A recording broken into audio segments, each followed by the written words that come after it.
Après cette journée riche à la fois en termes de présentation puis également d'échange, je vais donc, comme Hugues vous l'a dit, vous faire une présentation dans laquelle je vais reparler brièvement de PowerGAN et de ses principaux résultats. Et puis après, j'essaierai de faire un petit panorama des projets, des autres projets institutionnels qui ont eu lieu en même temps que PowerGAN, qui sont encore en cours ou qui sont en voie de démarrage. Donc, vous verrez, c'est heureux qu'il y a un certain nombre de choses que je vais représenter dans la présentation qui vont faire écho aux présentations, aux échanges qui ont eu lieu tout au cours de la journée, et c'est bien normal. Alors, le programme PowerGAN, il avait commencé à être présenté brièvement par Sandrine Maubert ce matin en préambule de la journée. Donc, il a démarré en 2017. Et il avait pour but, comme vision, d'accompagner le développement de cette nouvelle génération de composants de puissance pour accompagner les enjeux dont on a parlé de la transition numérique et de la conversion d'énergie. Pour faire ça également, initier un mouvement de structuration de la filière GAN, donc en combinant des acteurs de toute la chaîne de la valeur. On y reviendra un petit peu par ailleurs. Et puis en termes d'objectifs un petit peu plus techniques, donc je montrerai quelques exemples. Vous avez pu voir également quelques exemples avec les posters, également lors des tables rondes où certains des intervenants ont présenté des travaux qui avaient été réalisés dans le cadre de PowerGAN. Il y avait différents objectifs techniques. L'un des premiers, on va dire, un des premiers jeux majeurs qui est un objectif, on va dire, pilier de ce programme PowerGAN, c'était de démontrer un niveau de maîtrise de composants de puissance. Donc, à la fois, on a beaucoup parlé de transistors, mais on a aussi fait des développements sur les diodes, permettant un premier transfert sur une ligne industrielle. Et quand on parle de ligne industrielle, bien évidemment, vous avez reconnu la ligne dont on a parlé à ST sur leur site de Tours. Mais également, en parallèle de ça, on a fait des études pour développer de nouvelles architectures avancées de puissance et des bugs technologiques associés. On a commencé à regarder des packaging innovants et des solutions avancées de co-design. Et puis, on a regardé des différentes solutions, différentes topologies innovantes de conversion de puissance. Donc, ce qui fait que pour faire tout ça, le programme PowerGAN a eu des composantes de développement qui sont allées du matériau jusqu'au système. Donc, ce qui en a fait une partie aussi très très riche. Et on a vu qu'il y a une synergie et des rebouclages nécessaires entre le développement du composant et puis le fonctionnement en cas d'usage. Alors là, la chaîne de la valeur de PowerGAN, si vous vous rappelez le slide présenté ce matin par Sandrine, au démarrage de l'IRT PowerGAN, il y avait, on va dire, un core group qui était constitué de ST, de Schneider et puis du CEA. Ensuite, on a, au cours du programme PowerGAN, on a complété et enrichi ce consortium pour compléter, on va dire, l'intervention sur toute la chaîne de la valeur, donc partant des laboratoires académiques vers les équipements, en passant par les équipementiers pour aller jusqu'aux end-users. Alors, se sont donc rajoutés au cours du programme dans les partenaires cœur de PowerGAN, eh bien, tout d'abord le G2O Lab, donc Jean-Luc Chanen, qui était présent tout à l'heure, qui vous a présenté les développements réalisés sur les aspects CEM et filtrage, participait donc au titre de G2O Lab. Donc ça, c'était une première nouvelle intervention. Et puis de l'autre côté, pas de l'autre côté, mais au milieu de la chaîne de la valeur, on a eu également l'arrivée de Siemens, qui à l'époque était encore mentor graphics au sein de l'IRT. Ensuite, dans le programme, on a aussi eu la chance de travailler avec des partenaires associés, donc qui n'étaient pas au cœur du programme, mais qui intervenaient à différents titres pour en synergie avec nos développements, pour contribuer au progrès des travaux réalisés. Alors là encore, ils ont été sur différents niveaux de la chaîne de la valeur, à la fois au niveau laboratoire avec le LTM pour des aspects vraiment matériaux, process, et également un équipementier. Là, on en a parlé au cours de la journée en mentionnant le fait que le composant transistor de puissance qui était développé dans le PowerGaN est un Miss-Gate Recess et qui, on l'a vu, ça a été discuté, présente un certain nombre d'avantages, mais aussi assez complexe à réaliser, notamment par exemple en termes de gravure, d'où les travaux réalisés avec l'équipementier LAM. Donc un autre partenariat aussi Ampère plutôt sur les aspects applicatifs, et puis un projet associé qui était un projet européen, Moduled, qui était plutôt du côté applicatif, du côté ondulaire. Pour réaliser les différents développements, en fait, le programme PowerGaN, pour répondre aux différents objectifs que j'ai essayé de brièvement décrire, était décomposé initialement en plusieurs sous-projets. Alors, ça a évolué dans la dernière période du programme, mais une bonne partie du programme a été réalisée avec cette décomposition en tâches, on va dire, avec une partie qui était... Pardon. Une partie qui était un développement de composants avancés. Donc, quand on dit composants avancés, c'était par exemple des capteurs de flux que je montrerai après. Une partie composants de puissance 200 mm. Donc là, on se rapprochait plus de l'aspect industriel. Donc un point très important qui a été aussi mentionné au cours de la journée, qui était donc la taille du substrat dans le programme PowerGaN. On s'est focalisé sur des développements 200 mm. Donc dès le départ, sur la plateforme R&D du CEA Leti à Grenoble, pour être ensuite transféré sur la ligne industrielle de ST à Tours. Donc dès le départ, on était vraiment dans cet aspect 200 mm. Donc qui était vraiment géré dans ce sous-projet numéro 2. Ensuite, un sous-projet 3 qui fait référence à du co-design, du packaging. Donc, si on fait le lien avec ce qui a été dit dans la journée, là, on pensera aux travaux mentionnés par Elvia, et puis également aux travaux de G2E Lab, avec l'intégration de filtrage actif. Et puis une partie SP4 de démonstrateur technologique qui visait à différentes applications. Donc, quelques résultats très brefs, vous les avez probablement vus sur les posters ou ont été discutés ici, notamment lors des tables rondes. Donc sur l'aspect composants avancés, on a vu cet aspect capteur de flux, donc avec des capteurs thermoélectriques à base du matériau GaN, donc qui permet d'être réalisé avec les mêmes matériaux, les mêmes procédés que le composant de puissance, et donc d'être mis vraiment à proximité.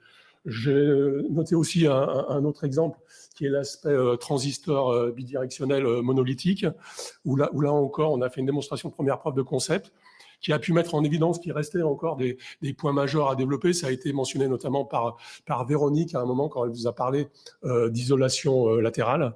Donc, c'est ces développements qui ont permis aussi de mettre ça en évidence. Sur l'aspect transistor 650 volts Miss-Gate Recess en 200 mm.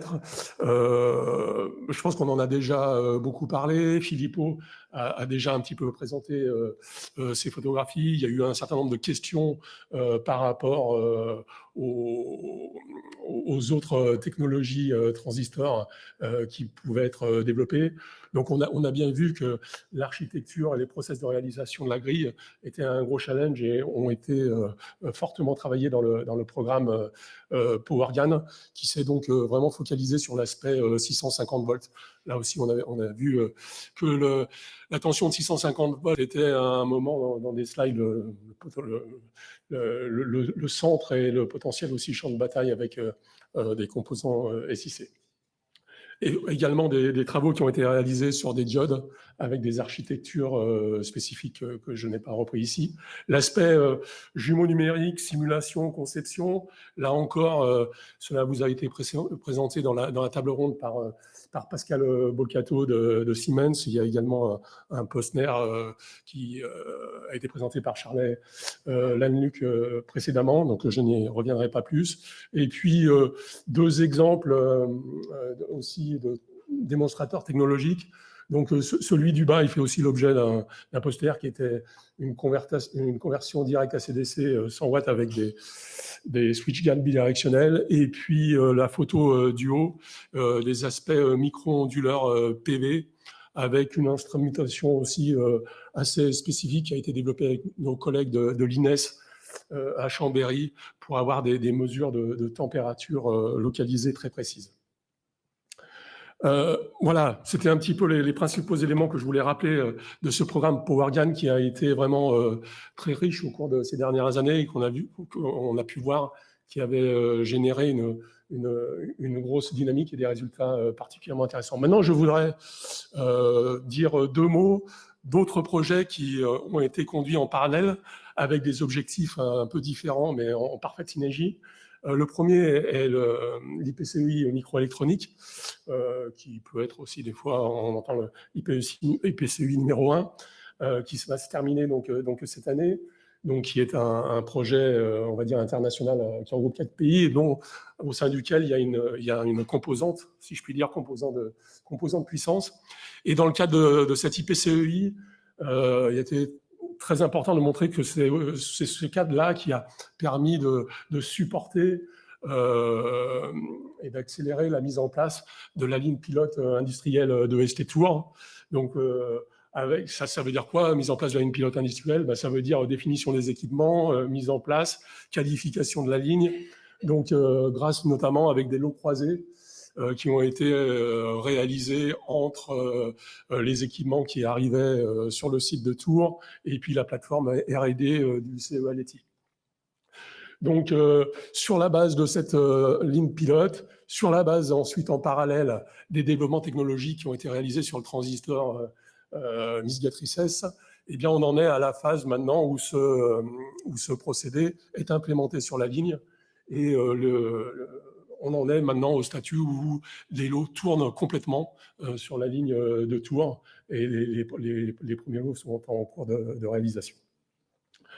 L'aspect IPCEI a aussi permis dans un second temps de retravailler sur des actions exploratoires, notamment dans la deuxième phase du programme PowerGAN qui s'était concentré un petit peu sur d'autres parties, et notamment on peut mentionner des aspects d'ingénierie de substrat. L'autre projet parallèle, on va dire, sur la fin du projet PowerGAN, est le projet G-Mobility, qui est issu du plan de relance PSPC, et qui vise à accélérer l'adoption de la technologie GAN par l'automobile. Donc on est vraiment très focusé automobile. Ce projet, bien, il regroupe des intervenants que vous avez pu rencontrer aujourd'hui. Donc à la fois des partenaires qui étaient dans PowerGAN, donc ST, CEA, mais également Hexagan ST, et puis Elvia qui a fait une présentation lors de la table ronde. Donc là encore, la technologie qui est développée, c'est la technologie GAN 650 volts et on pousse jusqu'à du 900 volts avec l'objectif de monter en maturité, d'aller à un niveau de maturité plus loin que ce qui a été fait dans PowerGAN, avec un montée de maturité qui implique une réalisation des procédés sur la ligne de ST à Tours. Donc voilà, donc ce projet est actuellement en cours. Ce slide résume un petit peu finalement les projets cœurs qui ont eu lieu ces dernières années, donc avec l'IRT NanoElec PowerGAN, la mise en parallèle, on va dire, des développements Lean Pilot, où on voit les photos sont relativement sombres, mais ça reprend un petit peu des photos qui ont été montées par Philippot ce matin. De la ligne pilote à Tours, et puis le projet G-Mobility. Maintenant, On en est donc à la fin de ce programme PowerGAN qui, donc, comme je voulais expliciter très brièvement, a permis d'arriver à un certain niveau de développement de transistors Miss-Gatrice à 650 volts, qui a permis de faire des preuves de concept de composants avancés, des preuves de concept sur l'aspect jumeau numérique, des démonstrations applicatives.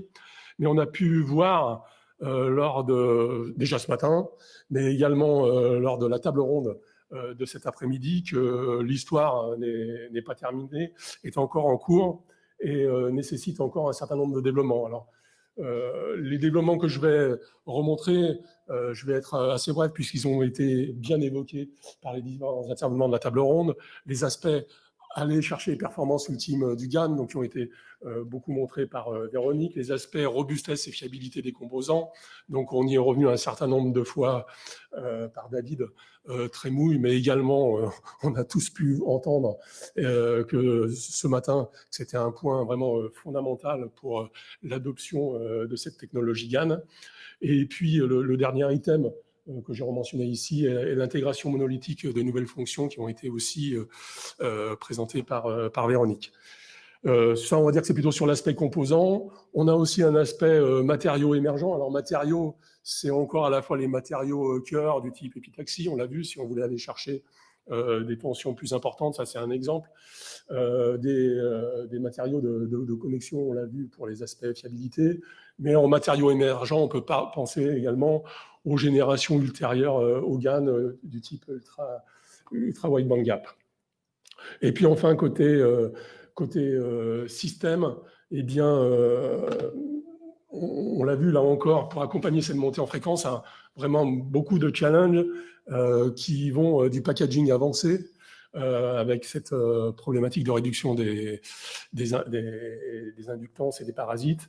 L'aspect passif qu'on a évoqué brièvement dans la journée, mais qui est aussi important, et les aspects flow de conception numérique, où on a bien vu que c'est difficile d'aller faire des mesures, même dans le développement, et d'avoir ces outils de simulation numérique seront à la fois une aide pour le développement, et ensuite pour aller à la version ultérieure, qui est de la maintenance prédictive. Et je vais conclure aussi par ce dernier slide qui est un slide qui présente un petit peu plutôt le panorama, on va dire, futur ou proche futur de projets support aux feuilles de route technologiques qui ont été déroulés au cours de la journée. Donc, différents éléments. Le premier, au sein de la stratégie électronique, l'aspect PEPR et électronique, donc qui est, on va dire, la partie plus académique, la partie plus amont qui est nécessaire, et donc avec des projets en cours de validation sur la conversion de puissance GaN, notamment verticale, mais également de matériaux émergents, donc faire référence au dioxyde de gallium ou au diamant. Bien évidemment, les aspects IPCEI qui vont se poursuivre avec l'aspect microélectronique connectivité, qui permettra de poursuivre donc la feuille de route composants, ce qui était déjà un peu déjà la partie IPCEI, PowerGAN, et également les aspects de transfert des générations futures sur la ligne pilote, mais également une ouverture encore plus importante sur les aspects applicatifs avec le renforcement des liens industriels, avec de nouveaux chefs de file, end-user, ce qui n'était pas le cas auparavant dans l'IPCEI ME précédemment. Donc, un corps important. Et puis après, je ne voulais pas oublier de mentionner des projets en cours ou des initiatives qui sont dans le panorama, tel GANEXT, qui est un laboratoire d'excellence et qui regroupe l'ensemble des intervenants académiques et qui travaillent sur le sujet, alors pas seulement sur la puissance, mais aussi sur le GAN, sur les aspects GAN-RF.